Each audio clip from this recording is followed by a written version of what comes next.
À présent, dans cette journée, l'équipe d'organisation a voulu des moments participatifs, des ateliers avec vous. On va accueillir pour ce premier atelier participatif avec Harmonie Mutuelle ESS. On va partager ensemble un questionnement en quoi les politiques QVCT peuvent favoriser l'engagement des salariés. On accueille nos intervenants. Tout de suite, applaudissez-les, s'il vous plaît.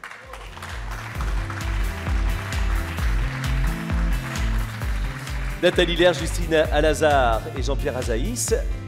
Je vous laisse les micros ici. Vous avez un timer devant vous. On vous laisse nous faire participer. Embarquez-nous avec vous et je reviens tout à l'heure. Merci. Bonjour à tout le monde. Je suis ravi de retrouver des figures amies. Donc nous allons. J'avais prévu au tout début de l'intervention d'expliquer pourquoi nous avions choisi cet atelier QVCT, mais je crois que les dernières interventions ont bien posé le sujet et je crois qu'on peut tout de suite quand même expliquer un petit peu le contenu de cet acronyme. Cet atelier, l'intitulé de l'atelier est volontairement en lien avec des préoccupations actuelles des employeurs et je pense que la première question à laquelle il faut qu'on réponde, c'est de savoir pourquoi l'engagement est au cœur des préoccupations des employeurs de l'ESS et en quoi la qualité de vie et des conditions de travail peut répondre à ces préoccupations. Justine. Oui, merci Jean-Pierre. Avant de répondre à la question de savoir en quoi les démarches QVCT peuvent améliorer ou non l'engagement des salariés, il est peut-être intéressant de se demander est-ce que l'engagement c'est vraiment quelque chose d'important? Est-ce que c'est vraiment un enjeu pour les employeurs? Bon, je pense que je vais surprendre personne en disant que toutes les études psychosociologiques le démontrent.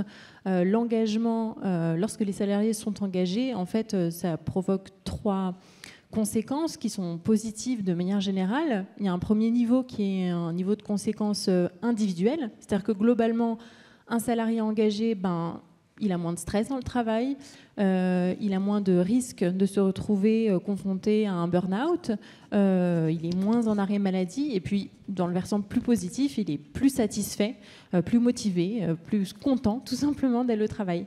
Le deuxième volet, c'est le volet collectif, c'est-à-dire que l'engagement, au-delà de l'aspect individuel, il provoque une sorte d'émulation collective dans les équipes de travail.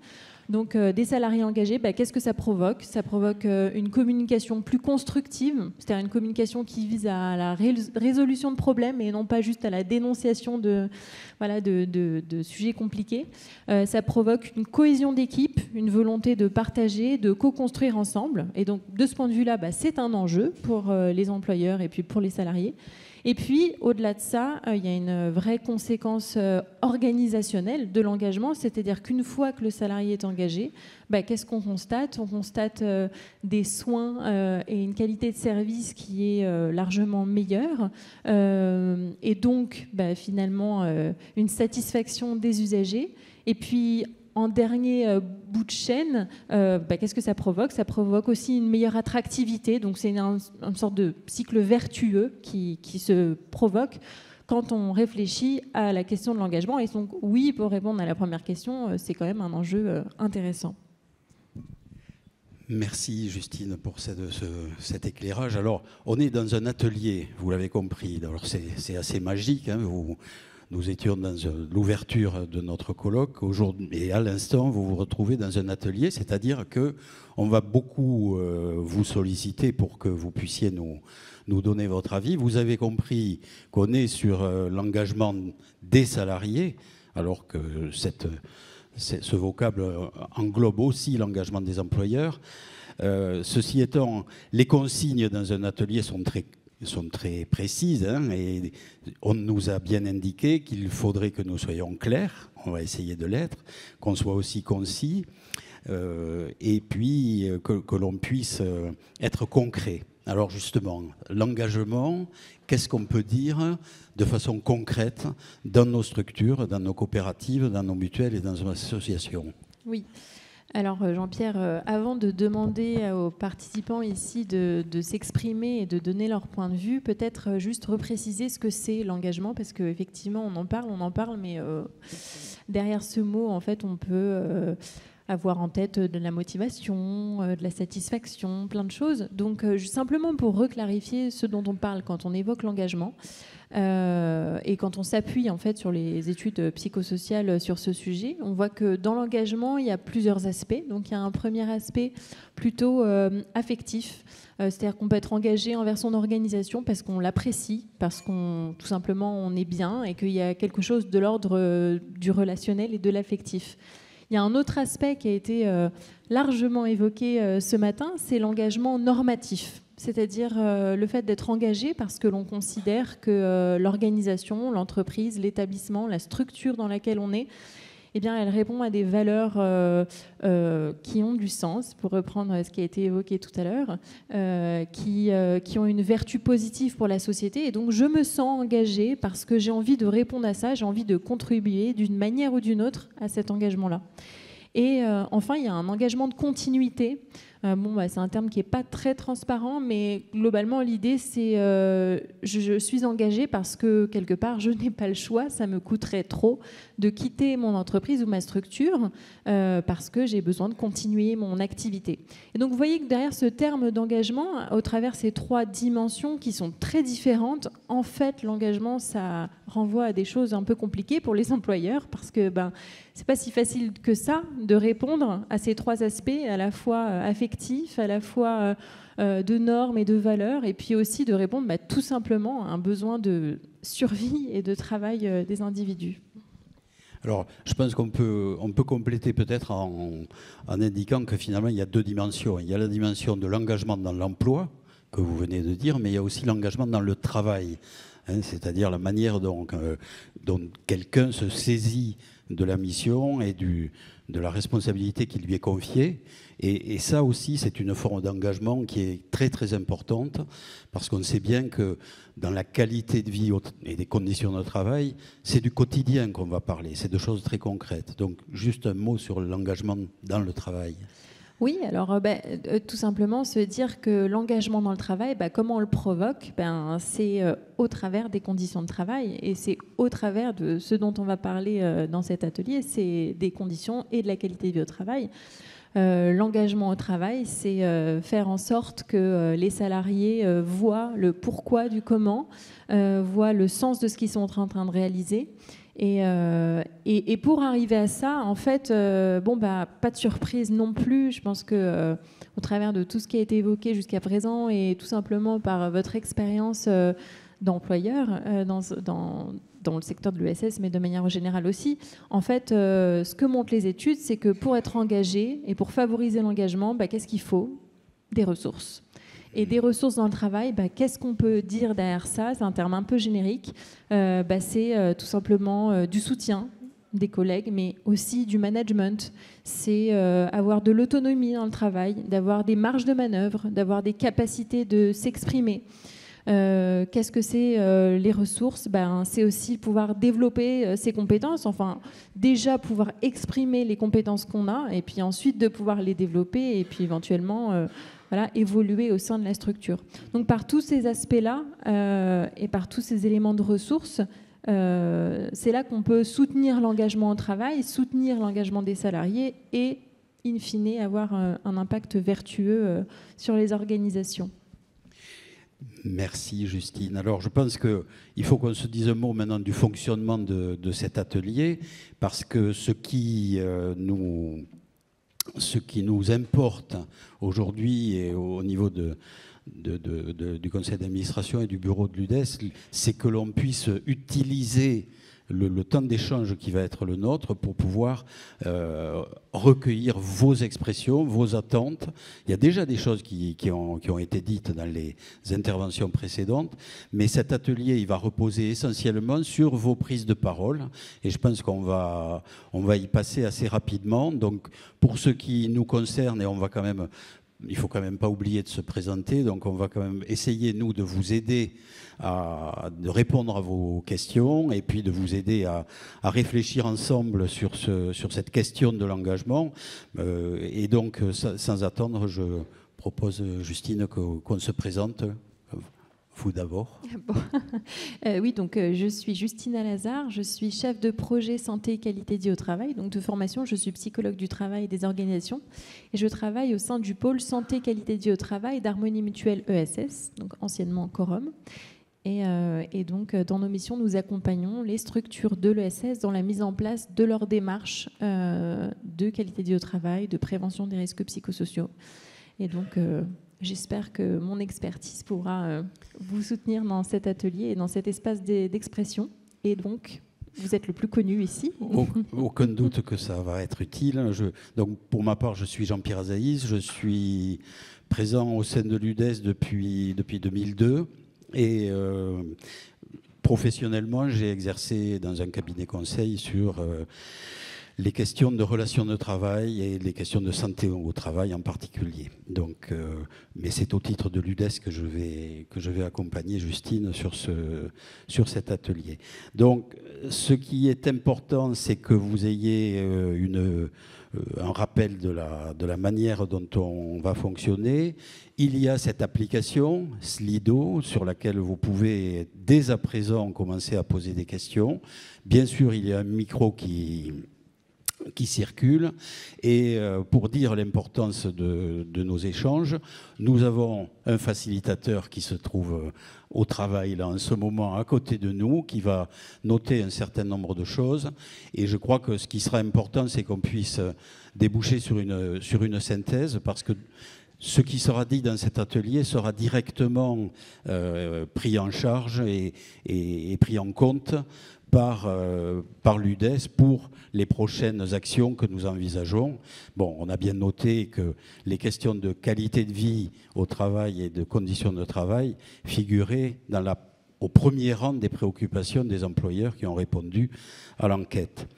Voilà.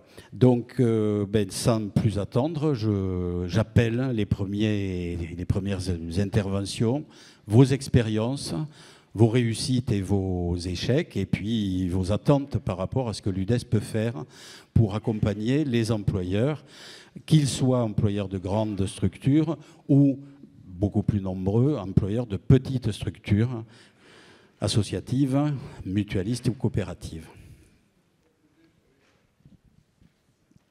Alors, il y a un micro qui va... Ah, il y a déjà des questions. Alors... Nous, on n'a pas de support. Alors, oui, les questions... Oui, voilà. Alors, peut-être sur l'application, ce qu'on peut rajouter, c'est que vous avez 4 propositions pour vous aider un petit peu dans votre prise de parole. Donc, on vous pose la question. Donc, quel levier d'action en qualité de vie et conditions de travail pour favoriser l'engagement des salariés pensez-vous qu'il faut privilégier? Et donc là, on a 4 propositions qui apparaissent normalement chez vous dans l'application. Vous pouvez y répondre. Et puis, peut-être que si l'un d'entre vous souhaite... Est-ce qu'elles vont s'afficher au plan? Non. Jean-Pierre, je crois qu'il y a une question. Merci pour votre travail. Fabrice Deschamps, administrateur national à Harmonie Mutuelle. J'avais une question qui est liée à mon propre parcours professionnel d'éducateur spécialisé, qui a été un parcours assez linéaire. Quand on parle d'engagement, s'engager en début de carrière après notre formation, voire même avant, puisqu'on je faisais des remplacements d'éducateurs spécialisés, puis la formation, puis un parcours dans la même association pendant un certain nombre d'années. Aujourd'hui, on voit bien que l'engagement est différencié, c'est que les parcours professionnels sont beaucoup plus différenciés, c'est-à-dire qu'on peut changer de structure.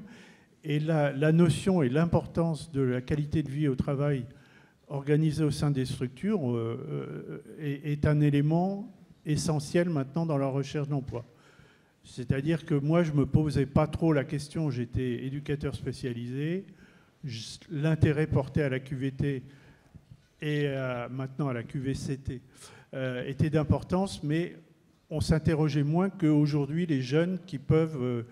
regarder ce qui se fait dans l'établissement, dans l'association, pour pouvoir postuler à un poste. Oui, peut-être pour réagir, merci pour votre remarque et votre contribution. Effectivement, ce qu'on constate, et ce que vous constatez aussi d'ailleurs, c'est que en fait, la question de de l'attractivité, de la présence à long terme des salariés dans les structures, en fait, elle est réellement largement remise en question. Et que face à cette difficulté-là, en tant qu'employeur, on peut se retrouver un petit peu démuni et de se dire mais comment on fait finalement pour répondre à ça, comment on fait pour faire en sorte que les salariés restent plus que 4 ans. Tout à l'heure on entendait il faudrait qu'ils restent 8 à 10 ans, pour l'instant on n'y est pas du tout. Bon, la réponse à cette question et à ce constat n'est évidemment pas simple, mais quand même, la question des conditions d'emploi et des conditions que l'on donne aux salariés est essentielle. Ce qu'on constate, et moi ce que je peux partager comme expérience de terrain, c'est tout simplement que quand on intervient dans une structure dans laquelle le projet d'établissement est clair, est partagé, est co-construit, c'est-à-dire qu'on l'évoque en réunion, on fait du lien entre son activité, le projet d'établissement, les valeurs qui sont portées, les objectifs. Déjà, ça n'a rien à voir entre ça et une structure où on évolue dans des missions dans lesquelles on ne voit pas vraiment le sens et la portée à long terme, à moyen et long terme de ces actions. Donc il y a cette question-là de l'animation du projet et l'animation du sens et des valeurs. Il y a la question aussi de la place de la participation. Moi, ce que je peux observer sur le terrain assez régulièrement et avec mes collègues, c'est qu'on peut avoir des réunions dans le travail, mais des réunions où on parle du travail et pas de l'organisation, la mise en œuvre pratico-pratique de ce qu'on doit faire dans l'activité, mais concrètement, comment on réalise les choses, comment on va au-delà de nos difficultés. Ça, c'est vraiment quelque chose de central. Et c'est ce qui va faire que d'une équipe à l'autre, un salarié va nous dire ah mais même dans tel établissement, moi je préfère travailler à tel étage, parce qu'à tel étage, on parle avec les collègues et on a un chef de service ou que sais-je, un directeur de pôle qui va animer la réunion et on sent qu'on peut contribuer tout simplement à l'ordre du jour, aux problématiques rencontrées, alors qu'à tel étage, on a un management qui ne favorise pas ça. Et donc, implicitement, qu'est-ce que ça amène ? Ça amène la question du management et de l'animation des temps d'échange, des temps de partage, qui est essentiel. Donc c'est sûr que ça fait reposer beaucoup de choses sur les épaules de l'encadrement et des directions, ça c'est sûr, mais c'est clairement ce qui fait levier pour favoriser cette attractivité. Une autre question. Oui, ici, il y a d'autres questions. Oui, Jean-Joseph Pachery, 20 ans de directeur général de structure médico-sociale et actuellement conseiller prud'homal, mais là aussi depuis une quinzaine d'années. Une petite remarque très terre-à-terre. Enfin, moi, j'avais, quand je manageais, des techniques de fluidification avec mes équipes et ça marchait à peu près bien. Et je suis un peu atterré aujourd'hui de voir encore dans mon département, en tant que conseiller prud'homal, des conflits entre employeurs de l'ESS et salariés qui sont surtout basés sur des conneries et des bourdes de l'employeur, à la fois du directeur général, du directeur d'établissement, du DRH.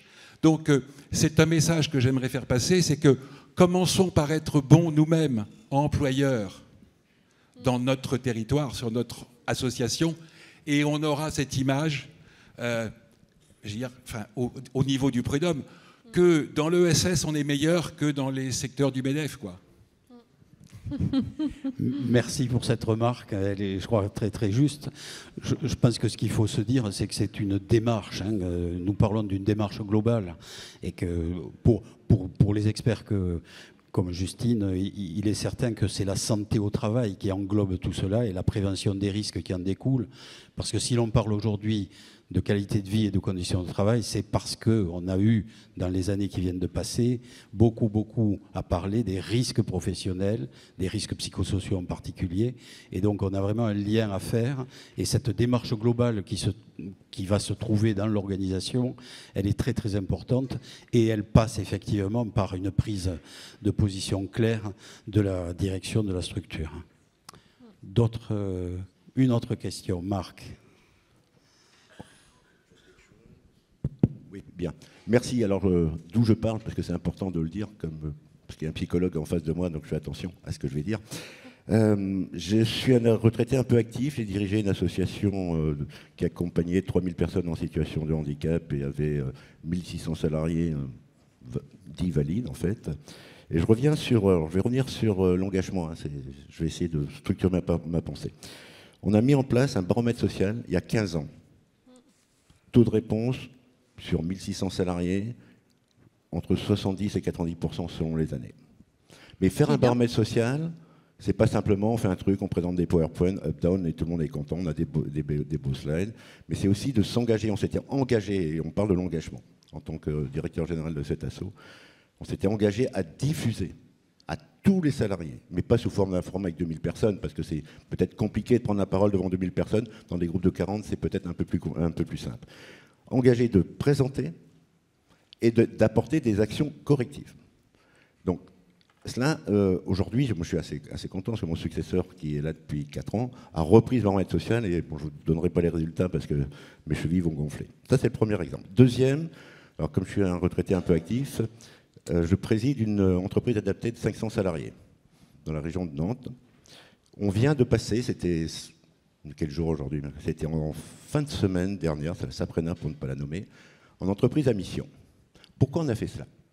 Parce qu'on sentait, alors 500 salariés, c'est une entreprise qui a progressé de façon assez importante, sous forme de société coopérative d'intérêt collectif, parce qu'on sentait un manque d'engagement ou de partage des valeurs avec les salariés. Et je peux vous assurer que cette transformation d'entreprise à mission, moi j'en pleure presque, nous étions plus de 100 personnes à signer, à voter les nouveaux statuts. C'était la semaine dernière. Donc l'engagement, ça passe aussi par une application. Et puis comme vient de dire le collègue avant moi, mais statut ne fait pas vertu.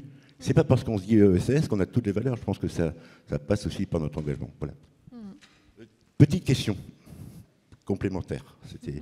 C'était plutôt pour la table ronde précédente. Est-ce que c'est un drame que les salariés aujourd'hui ne restent pas 40 ans bosser dans la même boîte?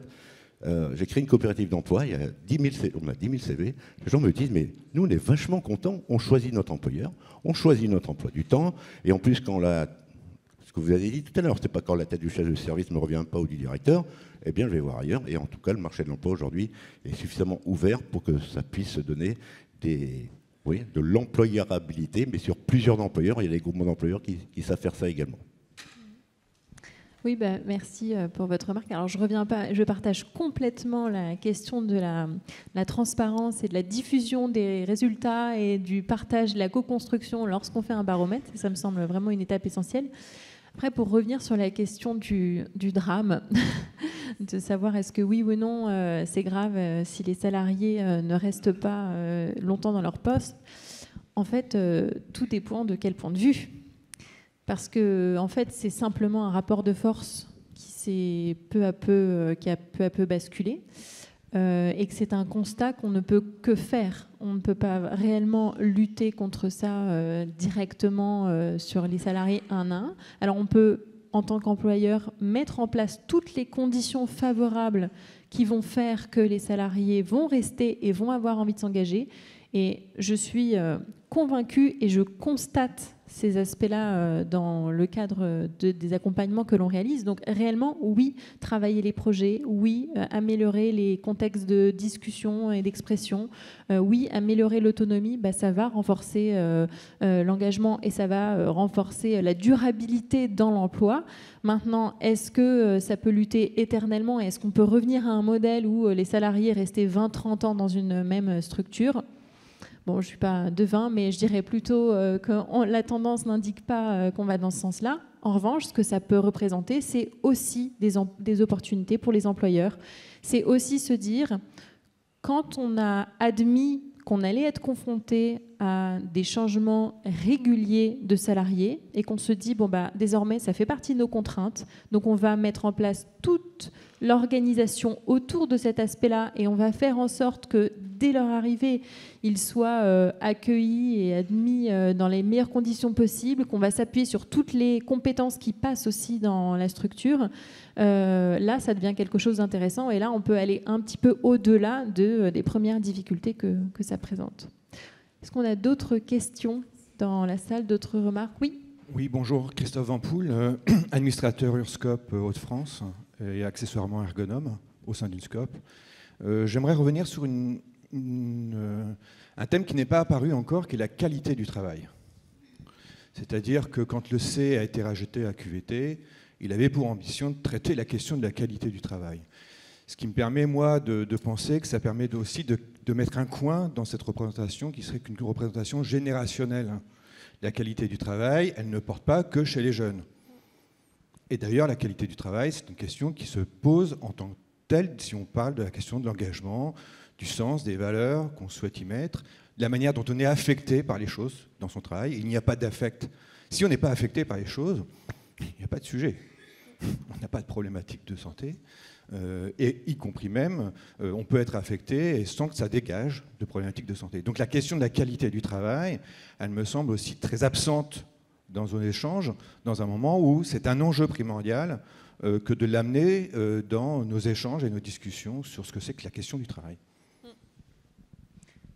Oui, pareil, je vous rejoins sur ce constat-là. Ce qu'on peut observer, nous, dans nos interventions, c'est que la question de la qualité du travail est effectivement quelque chose de central et souvent problématique, tout simplement parce qu'en fait, ce qui fait qualité du travail pour vous, pour votre collègue, pour un autre collègue et pour votre encadrant de proximité ou votre direction, on n'a pas les mêmes critères. On n'a pas nécessairement, c'est-à-dire qu'on a des objectifs partagés, on a tous envie d'être au service des usagers et de mettre en place les accompagnements de la meilleure façon possible. Mais ce qui va faire que à tel moment, moi, je sais pas, faire un soin, ça me semble, ça doit être fait de telle manière pour que ça soit la meilleure façon possible. Répondre à un jeune dans une problématique, ça doit être fait de telle manière ou de telle autre manière. Mais en fait, ça, c'est réellement la confrontation des points de vue et les individualités dans le travail. Et là où je vous rejoins complètement dans votre remarque, c'est que si on laisse cette notion de qualité du travail de côté, c'est-à-dire qu'on oublie de la mettre en discussion et on oublie de se confronter en fait à la dualité des points de vue, aux oppositions, c'est là qu'on crée des écarts et c'est là qu'on crée de la confrontation. Là où dans le travail on peut discuter, se dire toi tu vois les choses de telle manière, moi je les vois de telle autre manière, comment on fait pour mettre ça en commun, c'est là que l'on va au-delà des conflits et que là on construit un réel collectif et un réel engagement des équipes autour de ce sujet-là. Alors, moi, je voudrais revenir en complément de réponse à la fois sur ce que Marc évoquait en demandant si c'est grave que les gens bougent, et puis sur cette juste remarque que vous faites sur la dimension générationnelle de ces sujets. C'est vrai qu'on parle dans QVCT, qualité de vie au travail et conditions de travail, il y a la dimension conditions de travail, puis on a parlé de qualité de vie, et maintenant on essaie de faire évoluer les choses. Il faut se dire quand même que l'évolution législative sur le Code du travail et sur ce qui régit les relations entre employeurs et salariés, ça a quand même été épouvantablement fourni pendant la décennie qui vient de passer, celle qui était avant aussi. Les réformes sont éminemment très nombreuses et elles ont des portées politiques.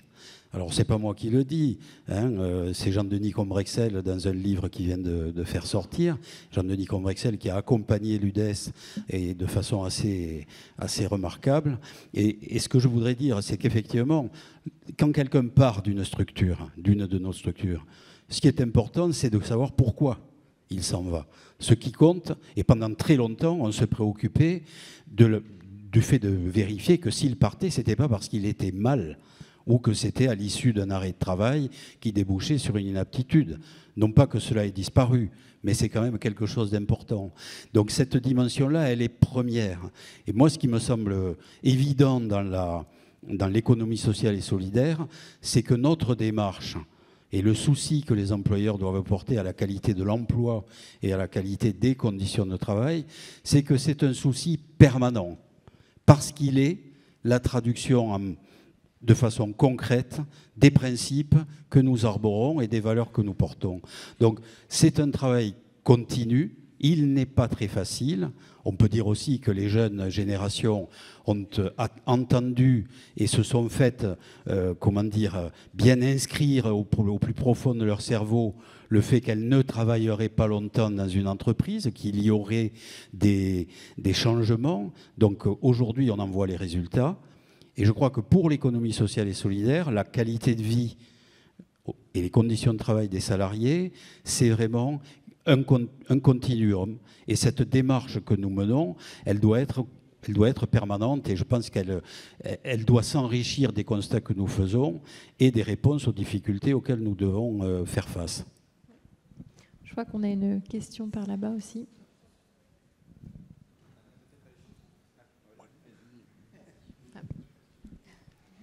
Bonjour, merci de me donner la parole.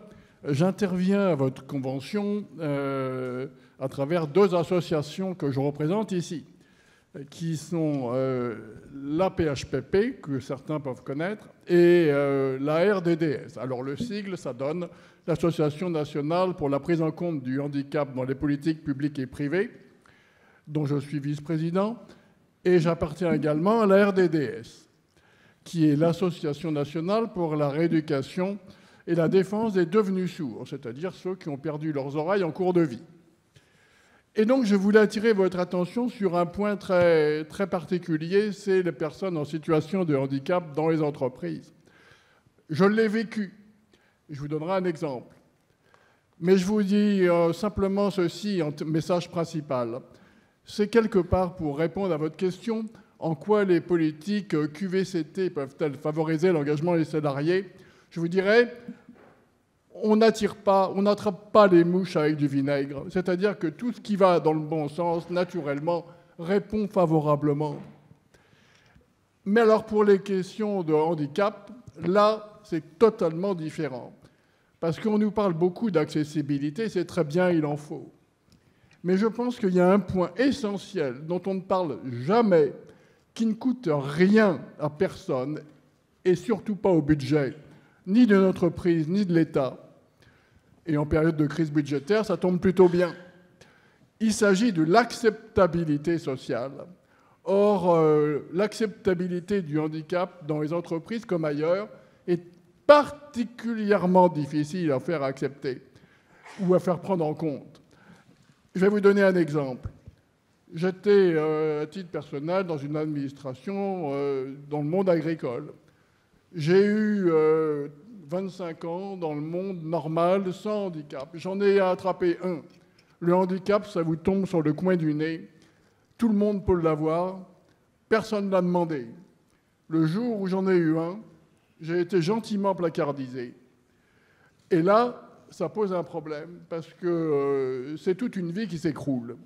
Pourtant, faire attention aux gens qui sont en situation de handicap, ça ne coûte rien. Et en plus, ceux qui essayent de faire des choses dans des entreprises ou ailleurs avec un handicap, ils le feront avec une grande volonté de réussir et une grande participation parce que justement, ils donneront le meilleur d'eux-mêmes. Donc, il y a une vraie attente du côté des personnes en situation de handicap. Voilà ce que je voulais vous dire. Merci. Merci de votre intervention. On va, si vous le voulez bien, prendre d'autres questions pour essayer de structurer nos réponses de façon plus correcte. Est-ce qu'il y a d'autres Si oui, il y en a plusieurs. Ouais. Madame. Bonjour, Catherine Bloch, conseillère prud'homale depuis 2002, ancienne DRH dans la protection de l'enfance. Merci, monsieur, pour votre intervention, parce que je pense qu'on a à faire et on doit s'améliorer par rapport aux personnes en situation de handicap. Comme on dit, c'est mieux qu'en personne handicapée. Vous m'expliquerez la différence, monsieur. Et je pense qu'on ne peut que s'améliorer. Je voulais juste rebondir sur la question de l'attractivité des salariés qui viennent ou qui ne viennent pas, et qui restent ou qui ne restent pas. Alors, on ne va pas faire une carrière de plus de 30 ans que moi dans une assoce. Moi, j'étais un peu fada. Mais quand même, entre des gens qui restent très longtemps avec une évolution interne et personne qui vient, on ne fait pas des chaises, on ne travaille pas sur du concret, on ne produit pas, on travaille sur l'humain. Et moi, en protection de l'enfance, quand je vois dans une ex ou dans un centre éducatif fermé, les éducateurs qui ne restent pas, parce que notamment on ne paye pas le Ségur, etc., moi, je suis désolée pour les personnes prises en charge, les personnes accueillies, accompagnées, handicap, protection de l'enfance. Moi, ça me pose problème. Et là, on est un peu différent des autres. Alors, les problèmes d'attractivité, on le trouve dans plein de secteurs d'activité, sauf qu'accessoirement, c'est le but. Ce sont nos missions. Et tous les jours, on se lève en pensant aux personnes qu'on accueille, qu'on accompagne d'une manière ou d'une autre. Voilà. Donc, ça me gêne un petit peu. Et bien sûr, ne pas faire carrière dans une association, je veux bien. Puis qualité de vie QVCT, qualité du travail, moi j'adhère à 150%. Et une anecdote, j'ai une médecin du travail qui me disait régulièrement, on parlait de souffrance au travail, qui me disait, vous savez madame, pour qu'il y ait souffrance au travail, il faut d'abord qu'il y ait travail. Donc la question de la qualité du travail va de pair avec la question de la QVCT pour les salariés. Ça ne s'oppose pas, c'est concomitant. Merci. Une autre question. C'est bon. Marina Pézeril de MGEN, chargée de mission ESS.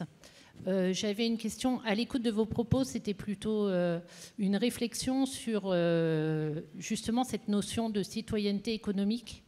Et suite aux élections que l'on a vécues au niveau national et même les élections européennes, des rapports ont été faits par des études, surtout par justement des chercheurs sociologues, économistes, et qui révèlent que plus on est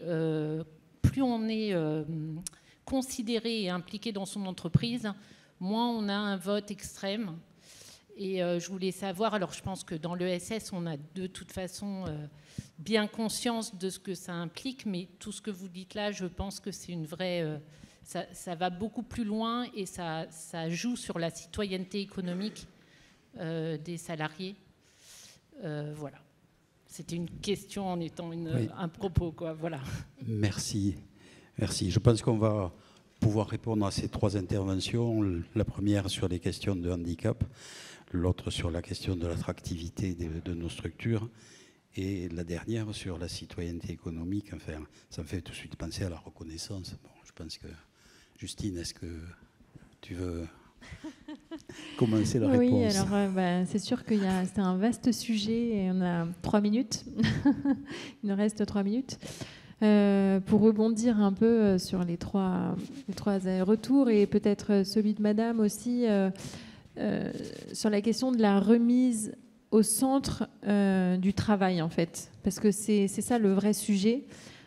Souvent, quand on parle des démarches de QVCT, d'ailleurs, on a introduit là plus récemment, depuis l'année 2020, le C de conditions de travail, mais pendant longtemps, c'était quand même QVT. Et donc, qualité de vie au travail, ça renvoyait un peu à du flou. Ça renvoyait des choses un peu vagues ou un peu de l'à côté du travail, alors que clairement, je pense qu'on est tous ici d'accord pour dire que c'est pas le sujet. Le sujet, c'est de se dire comment le travail peut être un vecteur de lien social, d'engagement, de fierté individuelle, de sens dans sa vie, parce qu'au-delà de se dire il faut trouver du sens dans son travail, en fait, le travail donne du sens à la vie d'un humain et d'une personne. Et donc, c'est vrai que se poser toutes ces questions-là et de se dire comment on fait pour animer le travail d'une manière à ce que ça ne soit pas simplement une activité économique, même si évidemment ça en fait partie, mais se dire voilà comment on fait pour que cette activité-là puisse véhiculer autre chose que simplement la réalisation des tâches et des missions quotidiennes, mais simplement une envie commune de mettre en place des choses. Et quand je dis mettre en place, en fait, dans le secteur de l'économie sociale, quand même, c'est ce que vous rappeliez, c'est pas simplement mettre en place des projets. Derrière, ce sont des usagers, ce sont des enfants, ce sont des adolescents, ce sont des familles, ce sont des personnes âgées qui sont complètement dépendantes, qui sont complètement laissées de côté. Et en fait, du coup, cette question de la qualité de vie au travail et des conditions de travail, pour moi, en fait, elle a un sens complet. C'est-à-dire qu'en fait, on se pose simplement la question de savoir comment on fait pour atteindre ces objectifs moraux, mais aussi ces objectifs humains, en le faisant d'une belle manière et d'une bonne manière. Et pour rebondir simplement sur votre dernière intervention et remarque, effectivement, ce que l'on constate aussi, et ce que moi j'ai pu constater dans le cas des interventions, c'est qu'une structure dans laquelle la vision politique de la structure est posée, même si on est à la frontière, on est à la lisière de ce qu'on peut discuter ou pas dans le travail, mais quand même, moi ce que je constate, franchement, ce que je peux dire, c'est que quand la vision politique est partagée dans le travail, ça aussi, c'est un vecteur d'engagement. Et ça, c'est un sacré vecteur d'être ensemble dans une direction et de sentir qu'avec l'employeur et avec les salariés, on est tous ensemble dans une même direction. Ça, c'est quand même quelque chose de fort et que l'on constate clairement sur le terrain. Donc la question est de savoir comment on fait. Et comment on fait, on y a répondu d'une certaine manière. Et vous y avez répondu, mais on est clairement sur le sujet des conditions de travail. On vous invite tous les deux au petit mot de conclusion, si vous voulez bien, Mais en oui. précisant aux gens que toutes les questions qui ont été posées nourriront la pause déjeuner, bien sûr. Merci Nicolas. Merci Donc beaucoup. effectivement, on est pris par le temps. Ce sont nos conditions de travail sur cet atelier. Je voudrais juste dire un mot sur le fait qu'on n'a pas pu aborder la distinction entre les petites structures et les grandes structures pour la prise en compte des sujets que l'on évoque. Je voudrais juste rajouter qu'effectivement, dans les questions auxquelles vous avez répondu, eh bien sûr, ce sont presque, on pourrait dire que ce sont des poupées gigognes et qu'effectivement, renforcer les relations dans le travail, ça implique tout ce qui est indiqué dessous. On a bien noté les différents points que vous avez évoqués. Ils vont servir à l'UDES. On va continuer de travailler sur ce domaine et on va vraisemblablement avancer de manière très concrète. Et bien sûr, on a toujours un sentiment d'insatisfaction à l'issue d'un échange aussi court pour un sujet aussi important. Mais je pense que dire que nous appartenons à l'économie sociale et solidaire, c'est un élément de la culture de nos structures et que ces éléments de culture, c'est ceux qui peuvent déjà être le socle d'une qualité de vie au travail dans nos organisations. Jean-Pierre, il paraît qu'il faut que je demande un nuage de mots. Vous le voyez, vous allez sur Slido. C'est qu'est-ce que vous avez retenu? Voilà. Tout à fait. Et donc, pardonnez-moi, j'ai voulu aller dans les nuages, mais vous restez à côté de moi dans le ciel, s'il vous plaît. Qu'est-ce que vous avez retenu, vous, de cet atelier? Non, oui, Jean-Pierre, vous pouvez aussi sur votre téléphone, bien sûr. Tous les participants doivent répondre dans la salle, bien sûr. Partagez avec nous ce regard-là. Vous voyez, Jean-Pierre, on est plus fort ensemble. On le fait, voilà, très bien. Alors, on le voit apparaître, il y a du sens, du collectif, la culture SS, vous en avez bien parlé aussi. Le camp, il y a l'importance, l'engagement, l'ambition, la vision politique, l'adaptabilité, l'exemplarité, l'engagement nécessaire, le plus, l'humanité, évidemment, la reconnaissance QVCT, conditions de travail, le possible avec des majuscules, les valeurs exprimées, l'envie, voilà. Et vous voyez, tout cela, ces mots vous nourrissent, vous pouvez tous vous applaudir, évidemment. Et quelques images de notre partenaire Harmonie Mutuelle, regardez ces images-là.